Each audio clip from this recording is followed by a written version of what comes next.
stiff action against the Gaulish cavalry. But actually the Gaulish cavalry are better, and they whip the posteriors of those Romans. And poor old Regulus has his head chopped off and brought back to the Gaulish chieftain with some helpful serving suggestions by the guys who've done it. So in the meantime, the Gaulish army continues moving forward in this sort of direction. And then from behind them comes another Roman army. The Gauls are now sandwiched between two full-size Roman consular armies. At that point, they do form a battle line facing to the rear. So they're facing in two directions at once. And they do what people working on Pilot magazine would do in later recreations of the battle. They stand still and they try and face both ways at once, which is not a good idea.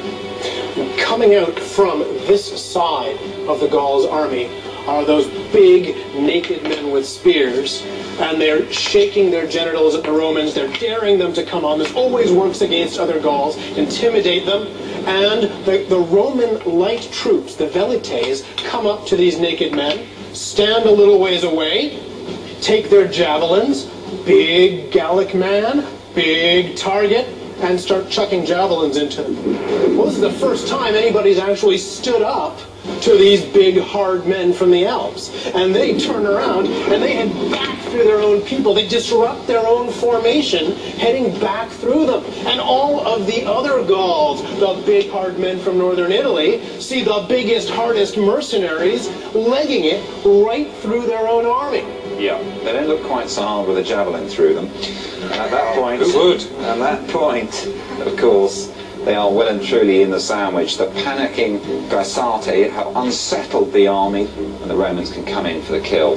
Now, these Roman armies come in waves, wave after wave of Roman soldiers, and as one wave gets tired from killing and gets worn down, the next wave comes in and starts killing, and the next wave in a brutal, inexorable bloodbath that leaves the poor deluded Gauls cut to ribbons. The Gaulish commander leaves the scene and does what he knows, according to his custom, he must do: commit suicide.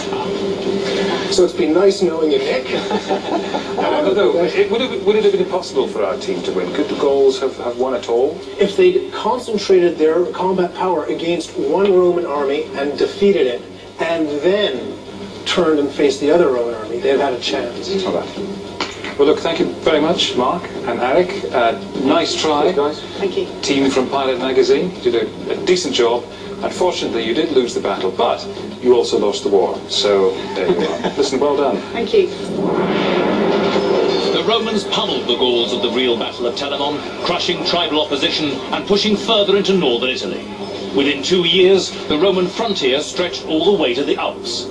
The victory at Telamon marked a turning point in the Roman domination of Italy, paving the way for their overseas empire of the future.